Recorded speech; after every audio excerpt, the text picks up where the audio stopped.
olunaku lwe nasooka okukola baŋŋamba kimu Pacho enkya tolina mulimu. Ng'olwani ayogera okola otya sho n'osinga muwala wa Ssenkubuge? Okimanyi nti mukwano gwa Makula? So munayenenzya mjebaleko bannange mami yankola waati konze mami teyakuddamu mami teyanziramu kati olwo comments nga zatandise eno ntandise okukola actually abantu abaliyo wadde ba managers but baliwo nga nga you know pictures ya nga nakuteekawo nenga decision still comes from me. I've put you like a manager but I'll make a decision myself. Nze we nabeererawo wonna of course ka decisions ezisinga zijja from omukyalo oyo from Susan. Yali wa munda nnyo teweyasooka okujja actually fe yatugamba yaleese houseboy we waka ng'agamba Bini nti naleese houseboy gyali eyanyambako bikyera ng'ajja naye awo lusa mutuma n'aleeta ebintu n'akola biki. Ennyumba eyo mpuli abagamba nti yali ya kisenge kimu. Yali ya kisenge kimu kubanga kyetegeeza nti ruumu emu. Yali ruumu emu naye nga mpulira yali nnene. Kuba nze njimanya nti olwaki ombuuza bwe nnagimanya. Ogimanya otya? Nali nnoonya I think where I was wali wafunze nga nnoonya apartments ennene so twalina ngaawo omusajja nga yatunoonyeza amayumba musiraamu ali awo kusekabaka nga ffenna yatufunira ffenna abakozi baawe in fact teri mukozi wa Sol tatayise mu mikono gy'oyo omusajja nga in form of munoonyezaawo okukola ki awo okusula kanagamba funira eri nga gye nafunira Suzani. Nyongera okuwaniriza gwe we naatulaba ku emboozi mu UG nze Geoffrey Mayanja aka Mr. Wagwan webale kundaba gyonna gy'osinzira okundaba ku emboozi mu UG mpozi ne ku Greenland Broadcast so toyanze nnyo toyanzeege yonna gy'osinzira okutulaba.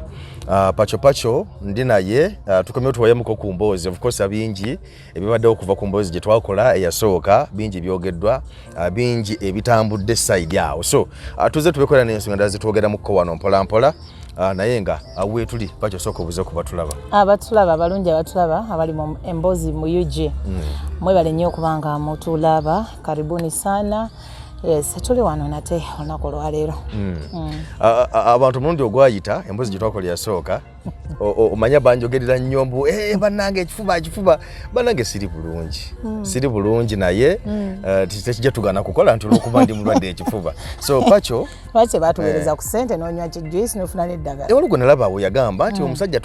tumufunye kasente awagende mu ddwaliro nisamanya bwe baakoma naye banaye mwebale twagala emboozi mwagirabye mwebale giraba mwebale sharing mwebale I don't know what to say naye nga emboozi mu UG ndooza I think Pacho is everywhere. Pacho is everywhere. Okay, ndowooza katutandikiraawo mulundi ogwayita of course tunesonga zitwayogera abantu emboozi ne bakwatako nnyo reactions zonna Pacho waziraba n'ebirala byonna so nze tutandikiraawo tubeko nebyetunyumya tulabe embeera nga weeri by the way kansuke nkubuuze reactions waziraba wazitwala otya bwe bayogera ku mboozi eyasooka n'ebirala byonna? Of course I read a few comments nenga comments ndoze zisinga I mean oba nkyogere ntya gwe waziraba otya? Zali positive nze mukulaba okwange so abantu emboozi bagyagala era ne bagifollowinga nnyo n'etambula positive mbasaba nti tukyalina bingi ebyo babuulira bingi tukyabireeta mpolampola tusunako katinitini twagala mumanyi omuntu mujja bba mubitegeera byonna. Waliwo abantu abamu nange waliwo bankubira amasimu Pacho mbadde sinakugamba nti waliwo omuntu omukubira essimu naga lwaki wakyaziza Pacho lwaki wamukyaziza nze ndi blog ayagala okyaze ye simanyi omuntu yankubira full figure okitegene embuzi ati full figure ankubira ngani era full figure ani gwayinza okuwabula ku bantu bavumye n'ajolonga ani gwakyanyiza okuwabula ogamba nti ate ffe tetuna nagwe twavuma just twayogera bwogezi emboozi ne tunyumya naye tetuna gwe twavuma naye full figure agenda avuma abantu tiyiteri amugambako naye yakuba essimu awo ng'anyooka. I think even I'm mentioning her name in my mouth because She's really, I can't really give her my attention. Yeah, that's what I can say. Okay. Waliwo awo yaŋŋambye nti gye waveeyo nti omukyala Susan Makula nti ekintu yakiwamba. Waliyo programs director omukulwani, programs director ng'ojjeko Mamiruomu oyo akulira atwala abakozi naye omukulwani Mwami Senkubuge nti Mwami Senkubuge wali mu company naye nti okuva Makula lwe yajja Mwami Senkubuge teyeetaaya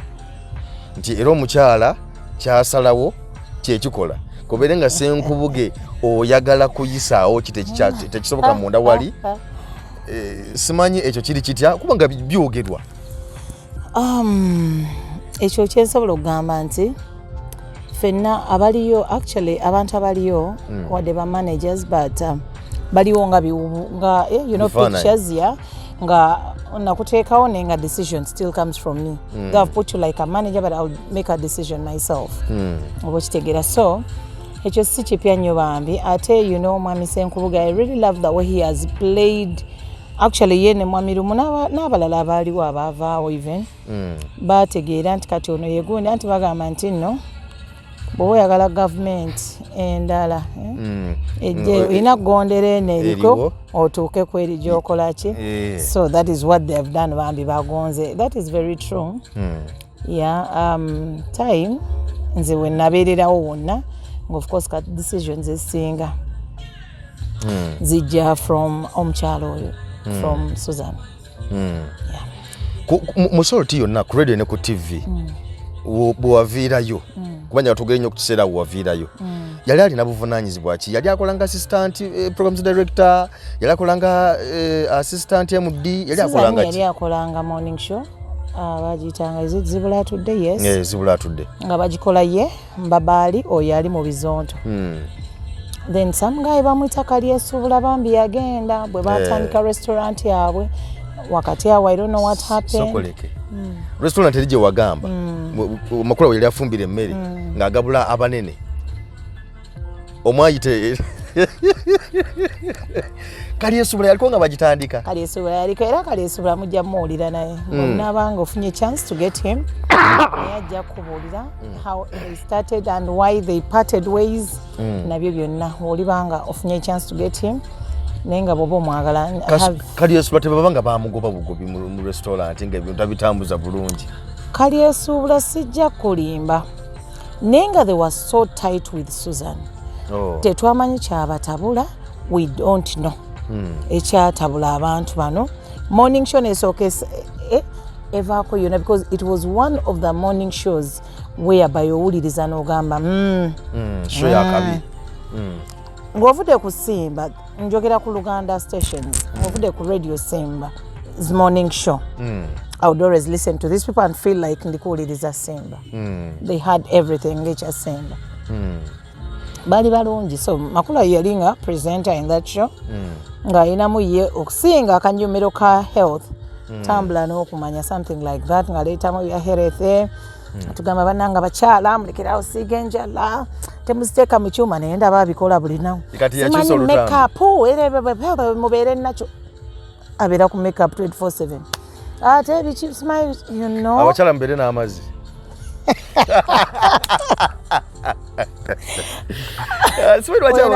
oyo naye abeera gundi kozi naye abeera health gundi health talk nayo era bigendera omwo naye simanyi lwaki abantu akatako kabakutteko nnyo simanyi lwaki. So kakati yaliwo buli musajja yenna of course kyayagala sanyu ly'omusajja yenna wota amaadi omusoga ageeta nti maadi kakati amala okuterera ekino amaze okukyefunza orders nga zijja nga teri orders esazibwamu ng'omukyala agibaddemu. Ndowooza yatuulanga eri because by then ng'akyali mukazigo ke wali eri erubaga so nga ndowooza atuula wali n'agamba ndowooza n'afumba ekimere nga Bbiini bwe yagamba awo we baafumbanga biki biri abambi Bbiini musajja ati we baamulita yasooka beera wooloole means what? Wooloole kwegamba ye muntu omuwuzi w'obunyama nga tugeze nti Pacho otambula nange nenga gwe onsinga ku madaala ne sente kati nga kyona ekiba kibaddewo nze mbeera okukuwolereza kukwata nsawo bw'oba oyagala kutuma nze gw'otuma nti kati genda oleete kino leeta kiri kyekifaananyi kyawo olole oyo yali nnyo nno era ne bw'alivaayo n'akugamba nti empale ya gundi yakala bweti tobaako nakyogamba nti teriyo eya green Bini yali munne kale yali wa munda nnyo teweyasooka okujja actually fe yatugamba yaleese houseboy we waka ng'agamba Bini nti naleese houseboy gyali eyanyambako bikyera ng'ajja naye awo lusa mutuma n'aleeta ebintu n'akola biki ennyumba eyo mpuli abagamba nti yali ya kisenge kimu yali ya kisenge kimu kubanga kyetegeeza nti ruumu emu yali ruumu emu naye nga mpulira yali nnene kuba nze njimanya nti olwaki ombuuza bwe nnagimanya ogimanya otya nali nnoonya I think where I was wali wafunze nga nnoonya apartments ennene so twayinanga awo omusajja nga yatunoonyeza amayumba musiraamu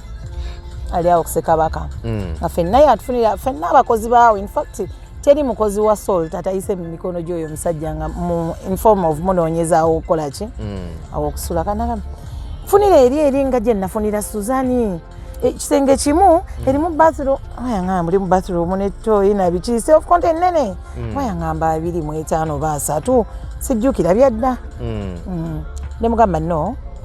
matches njagala kusenguka kuvaano but nze njagala ebintu ebiri specials njagala nfunire ekisenge ky'abaana bange my bedroom diiro biki bwe bite so nenga nze okumanyawo ye yaŋŋamba oli broker nangamba kufunira nga gye nafunira oli mukama wammwe oli Suzani kati ndabira ddala buli omu atandise okukola ki okubitegeera nti beeyagala koze oyo broker bwatyo bwe yaŋŋamba ne mugamba no saagala singo wadde nga nangamba nedda naye ziba nnene ejja kukolera Pacho nze no funira ennyumba gye nkugambye njagala house which is 2 bedrooms biki anti wano mu lubaga za base simanyi wa tofuddeyo okufulumako nze njagala muno ate saagala ngeri more than 500 meters away from Salt so that time nga nkyabeereyo n'aginfunira that's how I got to know how spacious the house was because yali room emu nga nnene according to what the bloker told me kakati nga room eyo muyafunira houseboy kati houseboy yalinga ajja n'akola byakola n'amala n'addayo oba mwalimu kawalala oba walinga kawalala houseboy we yasulanga kyesimanyi oba mwalimu rooms endala simanyi oza kati awo Bini yalina answeringa obulungi kubanga saamanya but Bini wa munda nnyo nze muyita kayiwa Fahad yali wa munda nnyo kati ekiseera kituuka ng'omukyala amanya agafunye nga atekinze over nga yasalawo buli kimu ebiseera ebyo nga nemba mugenda mu branding baana bangi wali omwana yali mu branding bambi innocently oba bagamba awo sente azibuzizza oba bagamba biki nekagenda kataata kwegamba kale nga ye ndowooza babeere newaka we bamala okulya kubanga oba bamala okufumba ebintu byabwe ne balya biki awomerwa nnyo embizzi makula so nga bagisiika in fact kawooyo oyo no bamutumanga yaleetanga ebisaniya kubanga musiraamu musajja naye kyeka kyalya ayeka yakoona nakoaba nnoono anyumiza gwakoowa so ndoza nga bamaliriza okulya nga wetubeera nze naye kati mwami kati oba omanyi yamuyitanga dadi hani nga hani nga mugane hani Pacho oyo takola bulungi era nga waba yagaye oyo Pacho hani olaba otya Pacho etumuggyako wabiki kati newaako example jase kati ng'enkyera Pacho tosula nga kasita agamba nti Pacho oyo takola bulungi abulamu ne bwoba oli mulungi otya ng'omukulu ate kukukyusa oba okugoba banoonya bajja kukalindamu ajja kwogeraako leero aitewo ba wiiki emu era ateekeyaka oba kitegeera so she always kept on doing that until we batuuka ku something kyokola ne bagamba nti oba ne bajja ne bagamba munange akati munange anti company tekyayimidinasi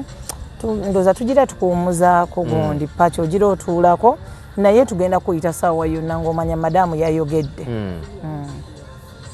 Lugonvu ono mukuvaayo, Lugonvu gwe wamusooka okuvaayo oba yakusooka? Gwe wamusooka. Bamukuba ku kituuti. Nenda kati olaba oyo Chali. Lugonvu. Musumba. Awo walingawo akakodyo. Sebo we weegoba, nga ffe bwe twegoba. Bakuyita ne bagamba kakati kyekyakututte. Pacho nti obadde ofuna 7. Kandabe kamwe kofuni kano ndabanga ddoboozi nje galiveeyo bulungi. Ninga akakonyeeko. Kali bulungi. Nga bw'oba ofuna oba tugeze kakadde. Oba kale 7. Pacho nakadde afuna 7. Pacho yateeseyo ebbaluwa resignation biki? Tumuyite. Bakuyita. Nganze bwe yali ampadde ennaku 3 nzije. So munaye nga bakuyita. Ngodda. Bayi bantu bange banziriddemu biki? Ogenda we bakulima nodda bayinza n'okwongeramu emitwalo 4 oba 5 olize tezimusala. N'ekiri nti kati tugabadde afuna 7 katufunemu 2. Kati kamu 2 kati komawo okole. Ng'okomawo okola gumu 2 3 tukole munaye ki? Kati awo yajja kunoonya kye yeekwasa kugobe akuwumuza mala kolayo emyezi ng'ebiri 3. Awo yakole ki bakuwandikira officially kati gwe bakugobe kuwumuza tekyasobola kukusasula. Exactly. Ate wekigwa wano tekikoma wano. Anti ab'oku church be balinga bakama baffe. Era bambi nga tubawanye ekitiibwa abantu abo bambi. Era nkyabawa ekitiibwa sente zammwe zaatuliisanga ne zitusasulira renti n'abaana baffe ne basoma be bakama baffe bambi abagoberezi ba Kanani mwebale nnyo era mwebalire ddala. Sisobola gamba nti saalya ku ssente zayo kuba misaala gyaffe we gyavanga. So munange nga bw'ovaayo wamala okuwaleera ebbaluwa enkya twalala tugende Yesu simanyi biki ettendo we liggwa njiri ng'etandika. Bweggwa nga bagamba nno katubabuulire gundi takyali mukozi waffe twamuyimiriza tetwagala muntu ono akola tugeze obadde okola mu ssente twagala bangalo biki ate ye musumba ng'oyagala omunyiiza ennyo naye takolagana nnyo na muntu oyagala nnyo kufisafisa nakubba omuntu obutaliimu era ebyo nga bimutabula era bimutabulira ddala jangu omugambe musumba enjala ennuma akuweyo 2 osegeera naye nga ye oba wavuddeyo lwakubba ssente oba obadde olina byokola ku kituuti ate era omulimu guba gufudde kubanga ne bwogende walala wonna yaba yamaze n'okulalaasa. Ku kituuti wali byaggweranga nti bakama baffe munnaye balina omumanya ti Pacho abadde nga muntu mubi era twamutadde era we mutamulaba ku mpewo temubuuza bingi oba okitegeera yakute mu ssente zaffe. Balina bye babulankanyiza something kale ngawo ensonga y'oyo omuntu nze mpadde kyakulabirako nti bwe ziba ssente ng'agamba gundi akola oba biki biki oba n'abulankanya ssente something mpadde kyakulabirako.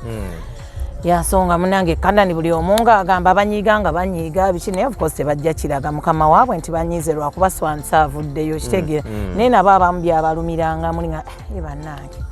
twali twakatandika kumanyiira gundi ate bamugjeeko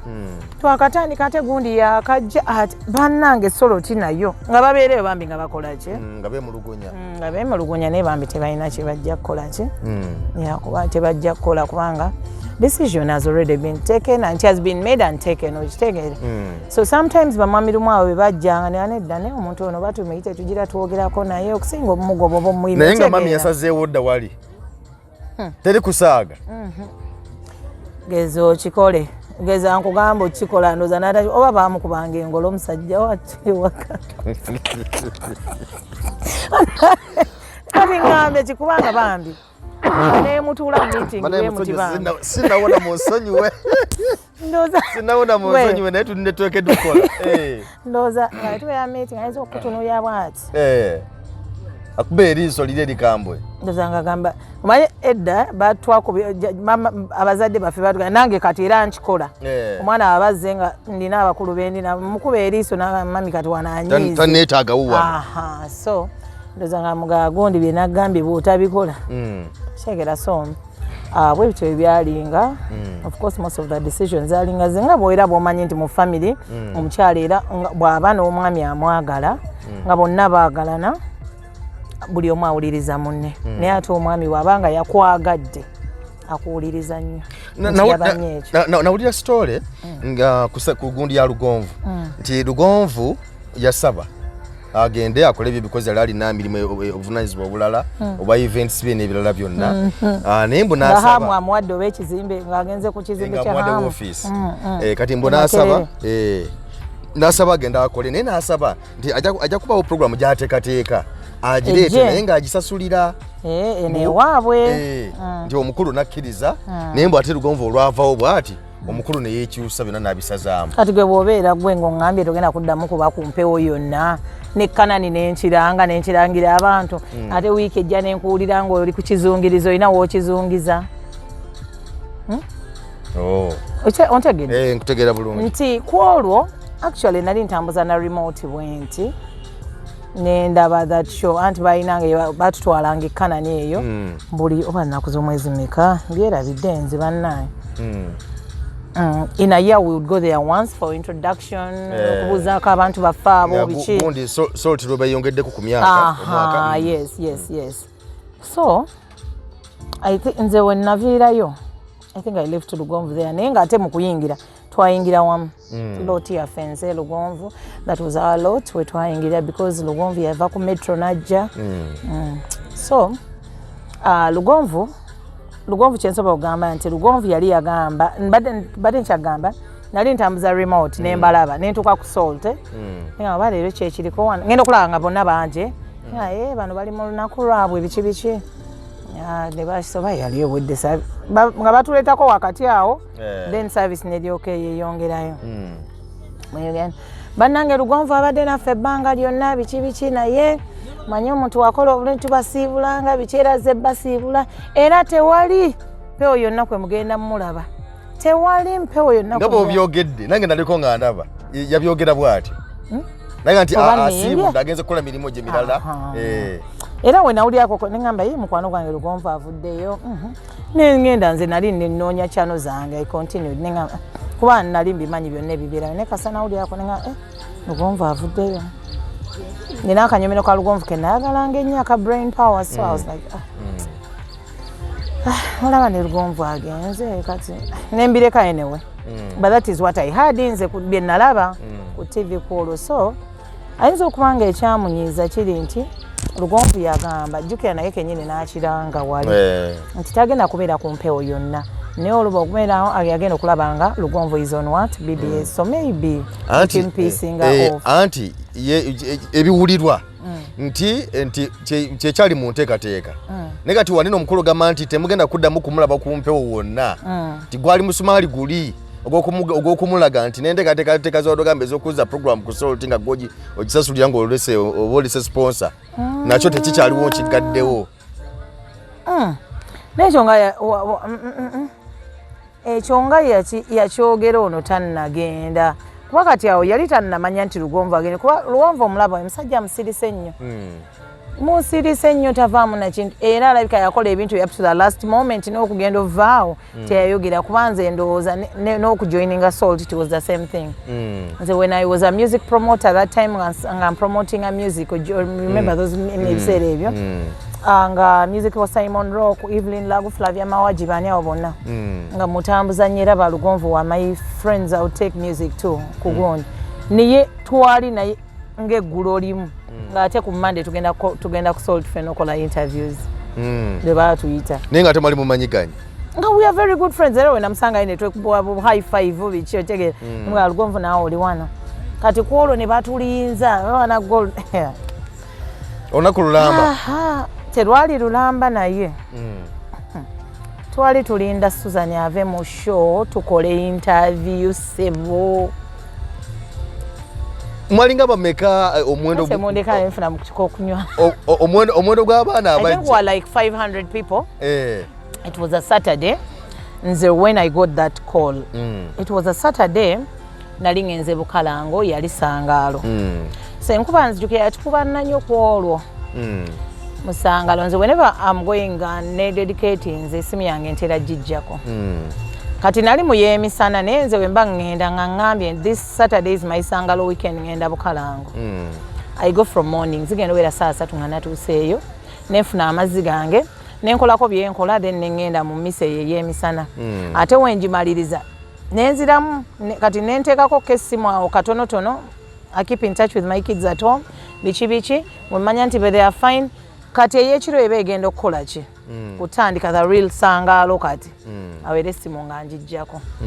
njizaako nkeera ate enkeera eyinza okuddako ssaawa bweziti olw'ensonga nti ngenda kudda naabe neebake yes so eddako kawungeezi oba n'obutaddako neddako the other day on Monday yeah banjagala nfune enough rest so that day enkuba yatonya nnyo that Saturday I remember kati saa wezaatuka saa bwezi tuvudde mugundi emmisa eri esooka ey'emisana nengamba kanonye kacaayi ng'empeewo ffenna yetukubye enkuba nenoonya kacaayi awo nenzizaako essimu yange nensangako messages nesandika okwereeta nnyingi who called biki yeah then a certain number tried to call me very many times so I have a tendency of whenever I get a call omuntu nankubira oba I miss someone's call njiddamu wadde sigimanyi ngamba aba alina kyeyabadde akola ki yeah so nayo nenkuba on that number kuba nalaba who called zaayo nnyingi ngendo gikubako nga ye mukulu Senkubuge yali anoonyeza ko nga essimu teriiko it was a Saturday so nenfunako message ng'eŋŋamba nti bannoonya they want me ku Salt on Monday very early in the morning 8 I should be there they didn't tell me the intention nenjizaamu kasa message njirabye nkubidde abeewange nenzizaamu essimu yange mu bag nembeera awo sangalo yaggwako I stayed home Sunday I think I even met Lugonvu on Sunday before coming there nga we don't know like nga mune temumanyi nti mujja kwesinga naye enkeera yes so chatting biki so the following day Monday 8 o'clock ngendayo Susan njukira akola morning show agikola ne kali esuubira agikola n'oyo ogundi oyo yesaba Giant Zonto baba ali Maliseri so nga betulina okulindako bave mu gundi bagenda tukozesa interview ennaku erimu omukyala ng'ali mu show ningamuna okumulinda show emala okuggwa ajja bakozese zi interview ne batugamba mulindeeko tulina betulindako olwo mwami Lumbambi ye yatudde dda mwami Senkubuge yatudde dda kati twalinda show eggwa ssaawa 4 nga ne mwami Senkubuge naye waali mwami Lumu waali mwami Senkubuge waali mwami Senkubuge ye programs director naye nga balinda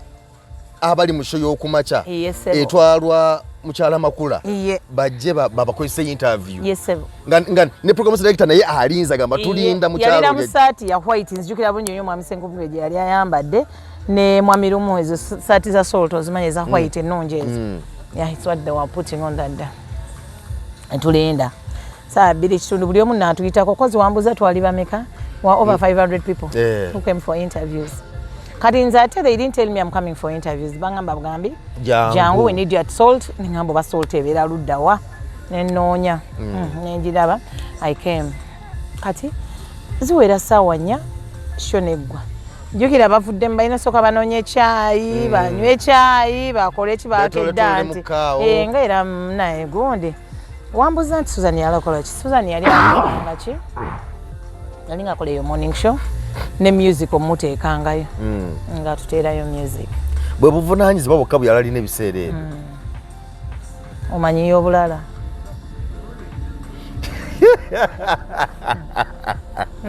omanyiyo obulala so munnange nnya kitundu tetunatandika yadde kaŋŋwe naye tuli bamekaawo abantu 500 era ndoza oba interview bazikola ennaku 2 aba bakola session ya kumakya nakawungezi saamanya olw'ensonga nze neekalakaasa awo cause nayina omuntu wange gwe ngenda meeting agenda kumpa deposit ya embaga ndi ngenda kukola wa MC twakoze program ya saawa twakola ya 6 naye nalabanga olaba tutuuse waneeno ku ssaawa 4 kitundu nga nothing has yet been whatever ninga muli 5 nga tulinga 5 so ningamba ye omuntu wange kati ate noono w'embaga nangamba nina gye ndaga ku ssaawa 6 gyankulabe ku ssaawa 5 kitundu ningamba laba bwe ngenda osubwa ssente okitegeera era kakati bali bajja ndooza a 11:15 oba 11:15 awo oli namugamba ow'embaga ne mugamba manyi nkwegayiridde leka programu yaffe esigale ku mukaaga kuba ndi kuvuga nzija ate when you don't whatever nina abantu babiri on that word nange ne mutega akaki ne mugamba I have other nze omuntu whoever pays me first is the one I do what services for kitegeera nanga Pacho nkwetaaga mukyala wange akwagala nnyo yagamba ku mukolo gwaffe gwenobeera MC waffe era wotakinkolero ojja kuba onkoze bubi nnyo ne mugamba kati nno bw'oba okitegedde ekyo nange nkusaba ongumiikirizeemu tukwatagane ku mukaaga gwe nnyini okitegeera bambi omusajja nambeerera ki naye ng'ate gye ŋŋenda walako omumiitinga jaamu na biki ŋŋambazeewo 30 minutes drive okitegeera ogenda omutuukako kuba yaŋŋamba jangu ŋŋenda kufuelinga ojje because where I am right now wentuuse mbadde ŋŋenda ggulu but nenzijukira I have to give some deposit obeere gundi waffe confirming tukuweko deposit for you to confirm that you will be on our mukolo ne mugamba kale wegamba nobeera wakati mu dairema awo bano tebatandika ate nabo kyetaaga ate sente nzeetaaga okitegeera n'omukolo neetaaga ogukwata kuba nali ngubazeeko ebintu byange bingi okitegeera ne ngamba bano kati ne bajja ndowooza 11 nga 15 abavudde ku shoku saawa mmeka saawa nnya zennyini ne bajja okubatuka ku babali watweyagalirako bannange bantu malise siryerabira lunaku olwo gwe babali Suzani noyaani kali esobola bwe batuyitako bagenda bwetulawo omusajja omuwanvu ennyo bannange anti oyo malise annange Big Zonto, kozi Big Zonto. Giant Zonto. Giant. Mate yagalira ko lunaku olwo we bayisawo obukopo obulungi obwo bwa soloti bannaye.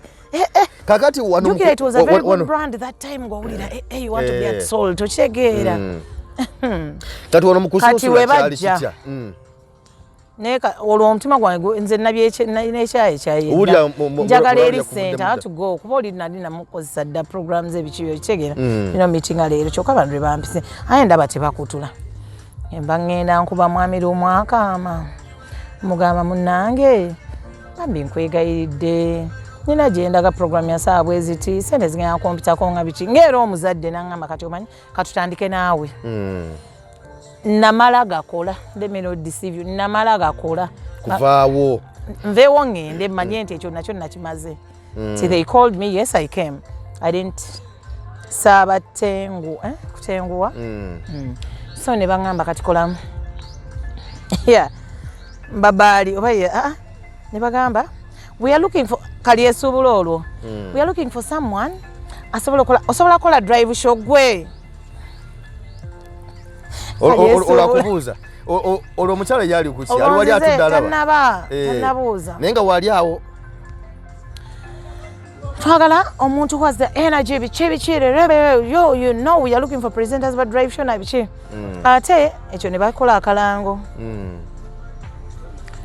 ate wobe omanyiiko ennimi nga 2-3 it will be an added ki ate nga gwe byebintu byo sirika nga nze ntudde wali nsirise ne ngaalaba bano ne ŋŋenda wali ne ŋŋamba oli nze banteekeyo ŋŋende nina gye ndaga era nga bwe nkugambye nze ne bagamba kino ekikazi tumale gakola ki kituviire naye nga ndi simaati ekyo kyonzijjukira I was really smart nga bulijjo era bw'obeera naye kwolwo nawulira nga yes the confidence omanyi there is when you're smart n'owulira nga yes you even have the confidence nti you stand maaso g'abantu nabo ne balaba nti kya ne ŋŋamba mumpe ne bagamba can you do a drive show by the who are you ne ŋŋamba I'm called Pacho manyi ze manyi okwegira nnyo like I'm called Pacho gw'onoosobola gwe nabe otu babagamba ninga kubagamba tebamumanyi gw'onoosobola gwe okay give us a gundi ya show nembagamba nkoze frequency kinti any frequency you want onze kale yes nentandika show nga bwomanyi bwebeera intro okozaawo amanya go bikinze Pacho mwana manga magatte nalumya nsoba head girl omuli mutya abali kukyenda mu nnya katonyeze nyas radio sapiensa biki okyegeera nenkubawo olunyoro olutooro olukiga biki lukyoli bikyerute solerere twala tugende nendaba mwamirumu yali mwamusenku bugeko nateeza kuziga lubindi nakola bwati yasoka nyimiramu ako kati now we want you to soka can you speak it to soka okay we want you to do an intro nga ya 3 minutes nengo yogeddeddemu ennimi nga 5 ngamba mutima wakala abantu omanyi ennimi kuzisuka mu 10 ate bo bagamba 5 nenkola shopo eno neno jamete bunyo nampana ni sawa ni 10 radio molunga mane bicho chegera nenkola introduction tunga kere bya besu yogano yabasoga mukoba mutya mwebale mwekaza bichine nteka nenkola intro ne bamba bali benyine abali batanzinga beisa isao ne batya ne bakiriza ne bakiza ne aga kinugano nno manyi enzo lwabikola nenkola nze gundi yange nevao nige I was the first kumana nasaba nenchikwa nige naye katika nkusese mba nkyakola gundi nkola intro bichi buli omu nagamba mumuwe crowd yonna era abaaliyo I think you all remember that day buli omu kakati ate ffe tuzze kukola ki oyo mumuwe crowd yonna nga I don't even know them bambi I think I knew like only 3 people Lugonvu bana abani abalala naye buli omu mumuwe kyemwagala yakirina crowd betuze okola twagikola openly fennanga nabo we bali okulaba kulaba okitegeera ng'okolaba kulaba bali batudde wali ovaamu nojjano n'ogikola abalanga bali wali era they were one of the judges also teri jangu no mukasenge bano batuula wano ffe twatuula wali ku buli we nakola intro everyone said bonna bayimya mumuwe nga it's like they have all accepted ate you know kuba bagamba mugambye ennimi simanyi mukaaga abakoledde ennimi nga 15 in 3 minutes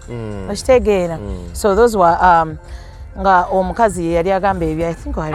tuba nembaba ne kalyesuubula so nze nenkola ebyange nenvaawo neŋŋenda feezi ey'okubiri oba bampita kukola ki niwayitawo ndoozi oba 2 weeks oba 1 week sibijjukira mba ndi awo era ku show lumu nga ŋŋenda kukola show yatamukutte Selector kati leero kanjogera ekituufu nakulimba nti nali siriwo ne nali ngenze meeting ga Pastor Bugingo. Selector ne mulyawo awo ne mugana ne omanyi. Omwana yalwadde. Naye nga program gye nafunye kujja ku meeting ga Pastor saawa 9 bangamba saawa 10 so ng'omuntu nze usually I drive earlier ne ntuuka mu kifo ne nninda omuntu oyo when I'm going to meet someone njala nnyo okukuuma obudde. Yeah. So awo selector kwolwo era show bannange selector yanyigamu selector naye nkutumiddeko yonna gy'oli nkwagaliza birungi nanyigamu ne bagikola n'egganja kimanyi twalinga basatu nga show yaffe yuneera ennyuma tuli basatu era omu nga bw'amiisingako okuffe tuwulira nga tugikoze naye nga okitegeera so munnange nga mulinda ngendayo neewombeeka waliwo otuula munnange bwoti hati yavaayo mulanchawa najjo ba yali agenzeko na obana wasimanyi ndi awo nga bangamba nga mulaba banaye nali musanyufu 1 tinali neegombanga nnyo enjiri ye bwe yabuuliranga na biki era bwe yampita kuba naye nawuliranga there is something different that has done what ekinkoze ekyo so nengenda gye baliko nnyabo yangamba mukama yeebazibwe by the way that is his gundi musumba we yajja so ne bamugamba secretary n'amugamba wali omukyala ano yezze bamuyise nti ajja yakulaba of course yaba amanyi mugamba gye so when I came nasanga musumba wali yes ne twogera nagenda osanga nga na appointment letter yange weeri nga yawedde dda nga yawedde naye nga bala bali mukola phase 2 phase 3 oba bakola phases zimekeza interviews nze najja kumwenda ne bakola ki yalina nnaku z'omwezi 14 sibijjukira naye awo bwe watyo so munange congratulations Pacho we have given you nankwata mu ngalo bibi n'ebintu byo ne bampa appointment letter yange ne ngamba omusaala gwe ngenda ofuna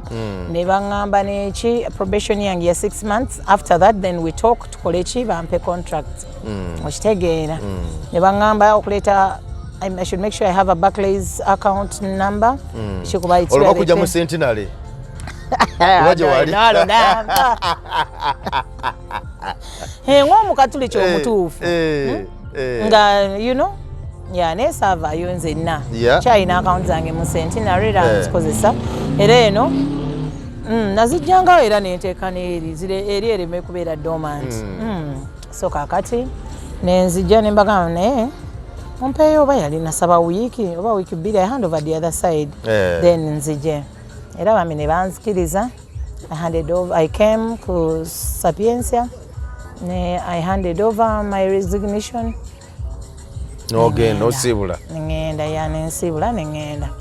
wadde nga mukama wange ye father yangamba Pacho kitwale nti nebbaluwa nze sigikkiriza father Lwemalika mwagala nnyo tena tabu nakatono era father ankomawo akulinzi father ankomawo so nengenda eri nentandika kyali kinnuma nnyo okuleka eno naye nga nakala nedda kangendeko n'eryo manyi nosalawo neŋŋamba kangendeko n'eryo radio ngibaddemu for some good time and I think it's time mukama bw'aba akuwadde chance to do another environment endala n'okukolako ekirala kuba kati mbadde nnyo mu radio segeera so nga kino ekya TV we kyajja neŋŋamba yakangende nkole ki okikwasiganyemu nakyo so nengenda nentandika okucapa naye bakubanza amagi amavundu wiiki bye neebuuzisabuuziza manyi ze mbuuza n'ebitaliyo mbuuza n'abalalu ku kkubo nti gye baleko ssebo kuba ffe ewaffe twakula tumanyi toyita ku muntu nga you've not said hello so kindimu kuba I lose nothing okubuuzako ka hello nyinza okuba weŋŋenda simanyiiwo oba bwe ntuukayo nga nali ndowooza nti Mayanja yabeeranga wali kati yavaawo how do I come back okubuuza ono omuntu gwe nayiseeko obuyisi kitegeera so I have that moon nenga bwenzija nembabuuza halo nvudde mu show ku TV we nasooka okujja ne bakubanze ennyambala anti kakati waliwo bw'otuuka bw'oti osookera kwa asikali ku gate nojja ku reception bw'ova ku reception asikali teyalinga ku gate ali wano yabeeranga wano ku mulyango guyingira bamwitangange Fred bamwitanga Fred kati bw'oyingira bw'otoyisa ku reception waliwo kati oyinza okubona office zoyitayitaka nti onagenda kukolanga gundi nengenda mu IT ne banteerawo ekigalo kubanga ngenda keere tewabaawo omuntu anaakolera kiso nengenda banteeremu ekigalo ekinzikiriza okuyingira mu olwo amagi ago gavaawa ani agaleeta ani agakuba amagi naye eyo morning show wali ogyeteekako era nga kyeboogera kiri fayino eyo zibula atudde ng'okwata ku show ndala naye nga si zibula atudde ate zibula atudde nga baayogedde tobeerawo nti eyo show abaagirimu nga basalawo kinene nnyo ku bakozi abali ku station yonna kati oba ekyabaleetera nawo kubanga basalawo nti lwakuba baali banyumya nnyo noono mami mami aliko kati kakati nzija first week neebuzisa abantu basanze nakameeza kawe banywa ng'eyo morning show yeemanyi tebabeera na balala batulaboka basatu bufulasika bwabwe nga buli kimu ekyabwe kiri uniiki oba kyayi waabwe yavangawa kyayi yajanga buzi owabo ndoza yalinga special kwa ne bufulasika bwe tubula bati muno omuntu bulabisa bulungi biki si waawo ngamba bufulasika nga sibwa ku kantini awo nga bolaba kati fe bakolanga gundi random liboote fero ntaba cup nojja n'ojjawo kyonna kyojjeewo ne mutuulaawo ne mukuba olwali tulina etwatulanga awo birawo nnyo olwali lwaffe era ng'eŋŋambo zonna ng'ozaagala linda sawa za lunch oba breakfast babiringako batono n'erinda lunch baaba buli lwali nga luli segeera so munaye nzia mugyebaleko bannange mami yankola waati konze mami teyakuddamu mami teyanziramu kati olwo comments nga zatandise eno ntandise okukola ndabika ntya leero simanyi bwe ndabika so kwolwo nali oba nkugambe nti omanyize when I'm going for my TV show diri wali olabisa obubi njagala nnyo olabika obulwadde nti obwo obulwadde bwange wafuuka bulwadde oli wali olabise bubi so wafuuka bulwadde so when I was going on air I think I was putting on I remember that day very well, a red coat, black dress ndoza blue nentekako red netekawo omuntu wange bulungi nnyo ka necklace ndoza nakakafaanano bankyakayinamu neeno nawulira nga nange yes I'm feeling myself yeah so kumbe comments zakoleddwa dde eno ti I'm looking nice era nabo baali ku mpewo ne mpulira nga abakikoonako era ne bajja abantu banga bannange olabise bulungi nnyo ku seeti eberere wololololo wululu kumbe wedda wali abali ku chatting ano messages nga bazibanze nga sikolaki nga tomanyi simanyi paka olabise bulungi bannange Pacho olabika bulungi makeup omukola saawa mmeka gwakeera 11 bikyutegere bintu ng'ebyo so kumbe twafunyemu dda akatengo mu mutima ate najja ne mbabuuza nga mmaze sho kubanze navanga musaa 3 lwaki olabika obulungi gwe omukozi omupya okitegeera twali babiri ne Jole nekwolo nze yasooka I think Jole bayejjako sometime nga nze netukolanga morning show naye nga nze namusookawo naye tuba tuli awo batuintroducinga omukazi omupya kyala alabika bulungi ku seti sikyo mukamange olwo yayogera mu meeting kyamulabanga alabika bulungi nnyo nkyala bana mumwanirize ataani omulala yali mukamange mwami Mr. Bugingo Mr. Bugingo mbadde my programs director mwami Bugingo pastor nagamba nga tukola meeting of course na introducing abapya baliwo biki nagane bannange olabika bulungi we bali kulabika bulungi ku seeti ebyo byonna byogera mami nga waali awo naye nga obwa mami tebunnagira nnyo ndowooza kubeera nnyo bwa mami naye nga bwatandiikiriza ndowooza naye nga mami tanna badde gendoleeta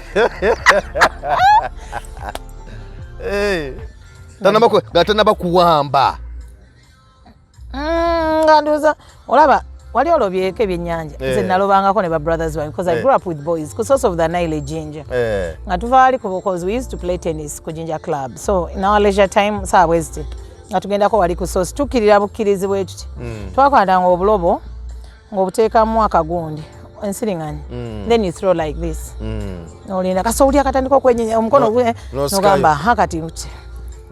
okitegeera n'osikayo omanye eddobo likute naye wali lyali terinaba yali akyasaako nsiriŋŋanyi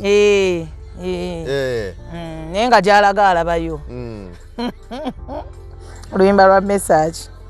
gyalaga yali alabayo so nebibeerawo noyo anaasobola oyo biki tulindeko tulabe naye gwe entalo zaalinga wali abaana beekubange enkokola wali bannange institutions zino muziraba nti z'abagundi naye abaana beewalana abaana beekolera ddala ebintu ebitaliimu bwakatonda obuzibu buva ku kyekyo because Pacho nti tubeera mu kifo nga ffena buli omwana n'obuvunaanyizibwa bwa njawulo era nga buli omu bamuleeta ne bamuwa omulimu ate nga nfuna ssente za njawulo oba oliawo onsinga na ssente onsinga okufuna ssente naye lwakuba nti obanza ate nenzikozesa in the right way possible in the possible oba nkyogere ntya kubanga oyinza okunsinza ssente naye ate nga nze nkusinza amagezi ku mutwe nti nfuna ntono naye ate nnawe nziteeka ne zizaalazaala nenkola oba nendabika obulungi nensiba akaviiri kange every 2 weeks oba every week nenkyusa engoye zange because ebya TV obimanyi nina olabika obulungi from the word go kitegeera enviiri zirina okubeera neat enjala zirina okubeera on point your makeup has to be there your dressing code olugoye toluzza ku set after like 3-4 months lwoyina odduza wadde ngaebyennaku zino byakyukamu biki okitegeera abantu ndabanga olize yakoleddemu jjayinza nogireeta wiiki eddako nogayi ono yafuuka uniform so munaye bwe bwali kati nkola nkoze muwala wa mwami Senkubwe yali agenda mu leave pavini ey'okuzaala ne bangamba Pacho ogenda ogikolako biki kozeeko wiiki esooka eno ey'oku radio ey'omutuntu sanyu lyo tandikanga ssaawa 4 paka 7 paka 6 kitundu kuba wajjangawo obujulizi for 30 minutes nenzija nkola sho lwe nasooka okukola sho nakolanga sho eyo nga buli omu asanyuka nnyo era abalabi bange ne ku YouTube kuno nkimanyi kwebali era ndoza comments wazirabye buli omu yabadde commenting those were some of them who are commenting bagamba they are missing me on air the languages the style I used to do waliwo nyataddekaawo n'agamba nti yayitanga mu butale obw'enjawulo ndoza wakola mu butale naye yagenda nga mu butale obw'enjawulo nga Pacho bakuwuliriza nnyo naddala abakyala abo so munnange nenkola ki nenkola eyo sho olunaku lwe nasooka actually wiiki gye nasooka okukola olunaku lwe nasooka okukola baŋŋamba kimu Pacho enkya toyina mulimu ngolani ayogera okola otya show n'osinga muwala wa Ssenkubuge okimanyi nti mukwano gwa Makula era Pavini bwadda toyina bana eyo first week yammenya omutima nawulira nga ngenda nakufa pressure nga buli bwenkola nkola nze nankankana okola otya show n'enyuma nnyo okusinga muwala wa boss obadde ki okusinga muwala wa boss ate mukwano gw'omutezi w'eddobo mukwano gwa Makula toyogedde mububi tokubyewonyaawo omutima ne eyo wiiki saba najijjukira neŋŋamba mukazi wattu oba kati awulira ati erindoza kati balina mupikamu ebigambo Pavini nasooka nkyawamukaawo ebyaddala bwe yakomawo nga nemubuuza tanziramu biki bulungi neŋŋamba yi kalenzi omuntu gwe natuuliramu mu shooye ndowooza nga kati eyo wakama mugamba pati ayagala wamba shooyo biki leerere twala tugende biki oba oli awo ne mukama wange nasooka nga mubuuzangako ng'oluusi naye anziramu nga ddamu naye nga ndowooza mu mutima muli nga si ye musanyufu ennyo aliwa yenna mwami Ssenkubuge nga ndaba nga atali musanyufu ennyo oba banaye nakola sho naye nga sigikola nti mpambe sho y'omwana nakolanga nze ekyange kyempulira my freestyle presenting nga nkwata eno nkwata actually slots ezo bye bina bye yakolanga simanyi mulimu kano kali nze saabikola cause I didn't know that show nze natulamu kasavu kanyama byomanyi ebyange byenkola wali muwuliza hello daddy ogamba ki baby biki byenkola ku mpewo oli bulungi kiriya biki twala tugende kyegera wiki bannange nakolera Pavini nawulira nga stress ebulako nzita kati bwadda ndowooza ne baagala kati awo ne bacreatinga kati awo nensooka nvaakokko walingawo omuwala bamuyitanga Kasa mwala oyo yayimbanga nnyo so mbu ye yali atunganga ezo suuti za musumba ezo zolaba ezimufiitinga ezo zaali zimufiitinganga ezo bikinga yazikola ki yazitunga because she's a tailor yes she atunga ngoye so munange mbali ayo all of a sudden ne bagamba ate ogenda kukola enkya ngolo Pavini akomyewo tanaba kati olwo nga wazzeemu obuntu Pacho simanyi biki ate Pacho ate kugamba nga banoonyayo akantu katono nnyo okukwasaako okugamba jo nakuwadde music wakubye mulala ate luli wakubye gundi ate ne luli n'okuba gundi ndooza gundi oyo yakuwa ssente ngolo mami Makula yagamba iye obeera nnyo n'abayimbi ba sekula bakuwa ssente kati ova ojjaano n'okuba ennyimba zaabwe n'okola biki naye nga waliwo oluyimba nga lwe luliko lwe lutambula nga bw'otalukuba mu sho naawe okimanyi sho yeeba eddirira oba okitegeera ate nga buli lwenkuba music musoma balina okujja nambuuza ani yakoledde playlist eyo nomugaa leero sansanzeyo playlist nakoze byange bannaye music yabadde mulungi nnyo that's the kind of mixing I want tegeera because nomanya nti ngenda kuba urban biri kubeyo African song em kubeyo baji otegeera nga you mix the song not only saying that you're only going to play Luganda oba otegeera so nogamba nti let me mix ntekeyo oluzungu lumu ntekeyo gundi bbiri ntekeyo African ntekeyo biki notubayo n'ekikaddaawo otegeera so nga abyagala nnyo era ng'akola kati nga bw'akola comment eyo gw'owedde kwolwo naawe nenze nali kati nabigumira nga kati nagumanga mutima gwakaluba nga byonna ebijja bijje ne banzijako eyo sho bakujjako sho ng'oli tannabakomawo nannyini waayo bagiwadde mukaawa wali omuwala oyo gwenkugamba atunga engoye ebikyaza atuddemukko biki ne bayiyawo kati awo kasanyulyo extra kebampa after musumba ati nenzia nenkakolanga perfectly oba nkugambe ntya ngesinga ne mid morning eyabaddeko kunze nze that's what I think because nagifeelinganga kubanga show how do you feel it one feedback eva mbawuliriza abo because everywhere you pass wabeeranga people are calling you people are sending you messages ng'olaba ne time yagundi nti yali sijja gigamba nti yali ya full hour because tutubeeramu adverts 35-45 ochegera so show yalinga like for 35 minutes naye nga nange njiwulira nti ogikoze njikola so time came nze nenvaayo gundi akomi nenjikolera nno ddala paka lwe navaayo saawa gundi n'akomawo mu show ye show nesooka etagala leero ono bwagikola wiiki ejja bagambye gundi yaba agikola wiiki ejja paka ndoza omwana ewaka yakomawo ndoza ne maternity leave ye nga tennaggwa obunkenke ng'awulira omuliro gusaasanye. So nakomawo n'akola show ye bambi. Naye nga omwana oyo naye we yaddanga bambi naye tambuuza bulungi biki nga bambi ono omwana kati ayinza okuba bamuteekamu ebigambo.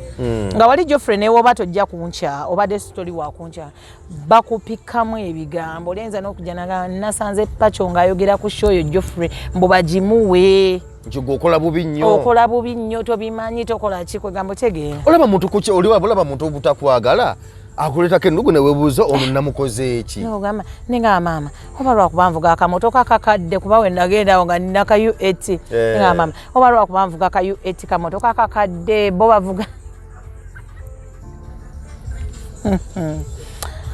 Kati yo sanyulyo extra yo yatambula bulungi. Sanyulyo extra yantambulira bulungi nnyo nga ngikola nzekka. Yo tebagitunuliranga kugamba nti era nga ne banatunula kuba kakati awo comments zaabwe kati awo kye yankolanga omukyalo oyo kunteerayo ennyimba nga ninga ali ku bafu. Anzitire muudu nti akuterayo ennyimba nga tuddala mutuufu tosana nga mutuufu tojja duyigiriramu okitegeera mwana gwe wanfayita naye mukama naye kirungi nti ffenna abaavaayo nga baatufayita bufayitsi buli omu ne yeeviramu bulungi abaana abasinga bali fine kubanza nzijukira wiiki gye naviirayo oza twaresigninga nga basatu oba bana mu wiiki emu ono yateekayo leero niwayitayo olunaku nakugamba ninayo teekayo eyo nze nteekayo enkya naye Pacho obuzibu buvaawo olw'ensonga musumba ndaba nnyo ng'ayogera ng'agamba nti abakozi abasasula mu budde abakozi babasasula ssente waba yakusuubiza ssente zazikuwa era ng'agamba nti yeetakkiriza mukozi kukola w'emyaka 2 nga tolinawo kapoloti. Obuzibu buvaawo okuba nti ate abakozi basobola okuba nga mu wiiki emu basobola okuteekayo empapula ezirisigninga. Twali tukooye abantu baali bakooye beetamiddwa mu kontrol babavaayo 3-2 that very week naye nga ffenna buli omu layiki yali agambyeko mune wabula nze nkooye n'olinange nnakooye wabula wiiki eno nteeka kolinawo erindako tteeka nze nkya nze nteeka kankusooke kugamba nga mulinga badduka ekibabu. Era Franka yateekayo nga leero nalina mukwano gwange Rukidi era kyemmanyi zino video aziraba kati ali mu US yali mu production nga mwakola mu control room Rukidi Frank Pacho lindako nteekeyo soko lindako okuteekayo kankusooke nateeka nakopigira nako nenjiraba ntulede nga oba enkeera nenkola shows 2 nenteekayo mandi awalingawo gayo baba muyita mapain. I think naye that is very weak bamuyita mapain naye ngaakola mugondi era naye mukameramani biki naye nateeka banani omulala awo naye mweyo week nga buli mwaka lindako toteekayo nekanze mba nsooka twali twetamiddwa era ng'oba olaba nti abaana kati bavuddeyo kwogera byonna whatever was there and ekitaabayisa obulungi. Waliwo kyempulira nti omukulu Pastor Bugingo nti kasita akulabanga abantu batandise okuwaana yakola bulungi banange Pacho waffe lugonvu waffe ani waffe gamba ng'alaba nti hype erinye waggulu ng'oleese vibe ng'oli kufuuka w'amaanyi anengeri gyakubamuko ku ngwala awo osobole okukakkana oleme kugenda nnyo. Simanyi kiri kiti ekyo naye nga mpulidde nnyo naddala abaana abava ku solti eyo nabula nga bakyogera nnyo ng'abawuliriza bano buli Pacho oli wakabi nnyo gwosinga ku solti biki nga ng'era oluvaako mbamanya ekiddako era ng'oyo mushaningirawo nga naye naye abawuliriza banaye mutujubisa ati ogamba nze nsinga naye kaakati wennaavaawo nnaku 2 ojagamba mulala era yasinga naye mulekeraawo tujubisanga biki kati nze nga nkiteekawo mangu nkola eki okibuukemu omumanyi abawuliriza mmwe mutuleeta n'amalala nga manyi nombaga don't bring me marara naye nga nze mani n'engeri gye nkikola ki eno ndikukola ki mukama nga akiwulire nti saagala kukola ki that thing is true era kyalingawo nnyo nanga agamba don't think you're bigger than salt kwabamu emukolano gundi ne bakuwaana nnyo you think you're bigger than salt don't think you're bigger than what salt so yeah kyalingawo ekyo kintu era nga kati Rock yaliwa nze natwala Simon Rock by the way for those people sijakola morning show kati ajja n'eddoboozi lye kuba baali banoonya omuntu alina that voice nze omanyi omutima gwange omulungi nje ate njagaliza so nnoonya Simon Rock yonna gyali ne mugamba Simon Rock nkutwala wano naye bagambe wakolako ku radio tobagamba mutokolangako kitegeera nemugamba tobagamba tokolangako ku radio bagambe because I know you have the voice and you can do it nemugamba it's all about doing ABCD era we are going to do ABCD and this eno show erimu kino na kino na kino wonofunanga information funa information yofunanga stories otuke wali oyogere ogenda bikola I know you can do it Simon nga mubatwalira mba contact Susan I think I'm contacting and I'm contacting nembaleetera omuntu awo biki konze navaayo nemulekayo ebintu by'enseeno bizibu ate Simon naye bwe namuleeta awo Simon ate naye ndoza lwakuba kati akola show ali ne Makula takyagala nakumbuuza nako we mubuuza alinga atya mami oba mami yamugamba nti otokolagana naye nakyo kisobola okubaawo simanyi munnange nendaba nga Simon asanze kumpa distance ngamba it's okay kasanze namuyamba ne muwaki platform okola so nze nenvayo ne muleka nayo mba ndi awo mpulira nti Simon bamugo in fact bamugoba bani yabingamba Simon bamugobye tabadde yefudde kati wakabi nnyo nti akola ki simanyi no kuba ennyimba za Simon zasooka nezindeeterako obuzibu wali oluyimba lwenjagala ennyo nsiimye I think you know that song nsiimye olw'eddiini bannange olwo tebannamumanyi oba nga sinamuleeta awo okukolerawo so kati munange Simon Rock mulesa kati bamugobye kati mukudda simanyi bamuyita aka black lives matter kati bakyayagala mumanyanga Simon Rock so munaye nze nga neviirayo mulekayo ati jojjaawo bikimba ndi awo lumunga nga Pacho bikinga mubuza yi Simon bakugobera ki owai biki transport simanyi ate bibadde bitya ate nambuzaabuza osabitegeera bandi awo ng'atazeere mugaa Simon ate nga nakulabye era ntambuza akantu ngenda okulaba ali eyo yeyayiiza n'oluyimba lwaki olw'omwaka sort media about what nga ntya ne mugaa Simon kati lwaki otyo okuŋŋamba nti waddayo kola si kibi gwe okuddayo biki kitegeera okubanze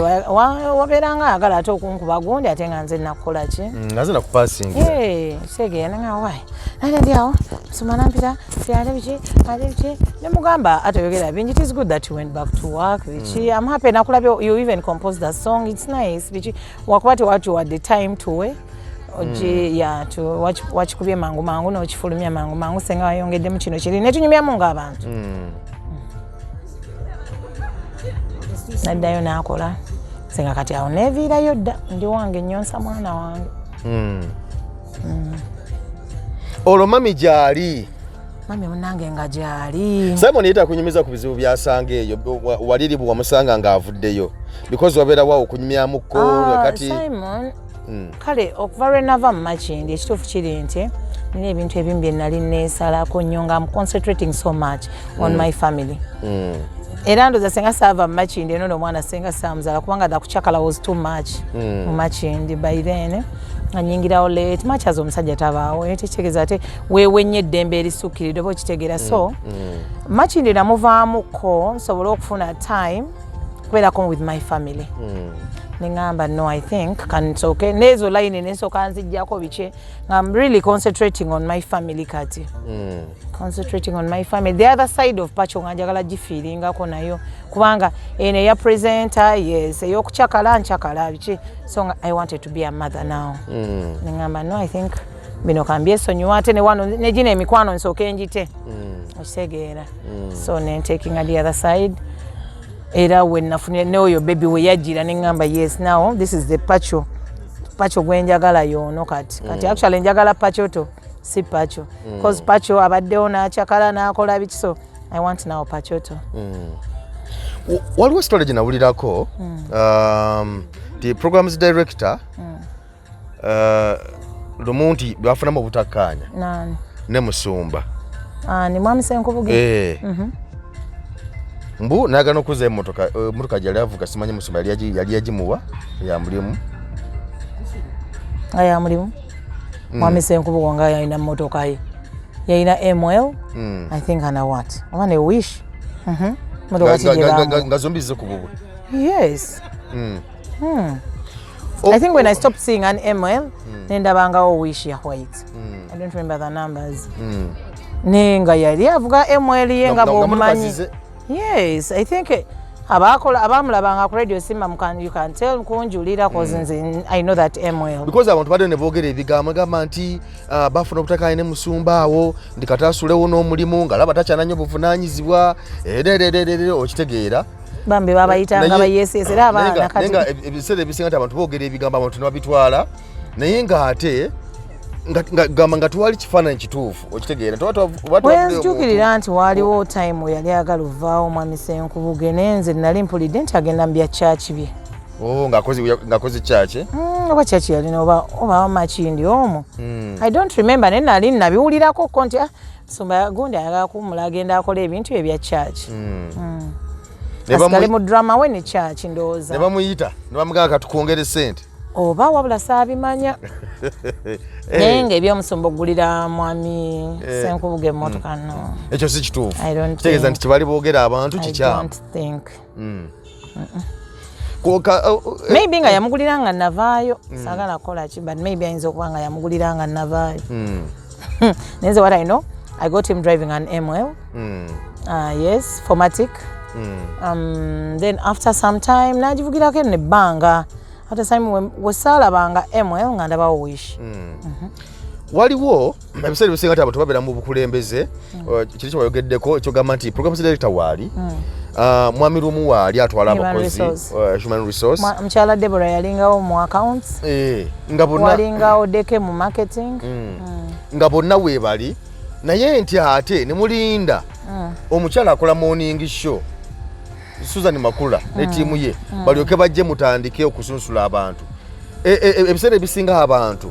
abakulembeze n'abakulembeze nti oba ekisinga kibitula okulwanya abakulembeze ng'oli agamba nti naye nze programs director lwaki tulinda omuntu anti bakitwalanga nnyo nti eyo tiimu ye yali etegeera ennyo okusolt so tewabeerangawo nnyo kusika mugwa na kukiika nsinga okugamba nti lwaki kino kibeera bwe kiti lwaki tetukola bwe tuti basajja battu boogere ki leero wali mwami Rumu bambi mwami Rumu nkubuuzizaako abaana bamalina ogamba Mr. yes waali kuba nga bakati bamutuuma yes ye ne mwami Senkubuge kuba bo bamusoma ne wabagamba ki that they would never said no mbu nga bo kati ng'abaana eno babyogerera eno kangendeke wa yes Senkubuge eno yes SPD anti ffe twamuyitanga SPD special programs director SPD kangeneke wa ewa Mr. yes SPD wano mbadde nva wa yes SPD kitegeera so nga bambi babibayite eno kubanga bo bambi wadde nga weebali naye nga they can't nga tebasalawo nga decision yaabwe ndooza naye basalawo ndooza ng'onamala n'akola kyera n'atuula ne batuula eka nebagaa nedda ndooza kino kiri bweki ne bwekiti oba oli awo n'atwala idea z'omukazi Okay kale emboyo zonako olwaleero njaga tugimalirize wano okujjako nga Pacho anakyagala okwongerezaako n'ebitugezezaako okunyumya byebyo byebimu ku byo of course ffe n'obulamu bwe tutambulira ate mmanyi nti tebiri eyo yokka nawala gyebiri naye emboyo zizo tuzinyumya mwabajja mu bukulembeze mubeeko ne kimuyiga nti wabeerewo ebintu bye mutakola because ebintu bino bisse news company okitegeeza company yali amaanyi nnyo omusajja nga gitandise nga yakabi actually awo ebintu byaffe byayonooneka nga evening show abo abaana babajja mbali ngenda kwesa ekigambo kulonda ng'owuliriza show n'owuliranga n'amatu ng'owuliriza music gwe bateekayo n'ogamba naye bannanga ono music selector waawa okitegeera ate nga gwoteeka nnyimbi zitambula ezigenda okuhypinga show nebiki okitegeera nga luba lutalo okitegeera so bannange ebya salt byo bikyali bingi nnyo Okay kale mutukirize ku lwakadde tubalekerere wano tujja kudda oluvannyuma tugenda okuwayo emboozi so wetubabuulire ebyokufumba byakomawa ebyokufumba byakomawa n'ebirala byonna mbeera kyeriwo so gwe sigala nga weekumire ku emboozi mu UG mera tujja kuba tubireetanga tukyalina bingi nnyo patra ze bayambala ebya patro byagala tubinyumye kati nawe nedda babeereko tujja kudda naye kale tujja kudda nebya patra omwana yeesalanga ka patra nga bw'olaba akaleesu watuuka eri nga tuwi kokonyo banange bwe tugenda ku kirala kati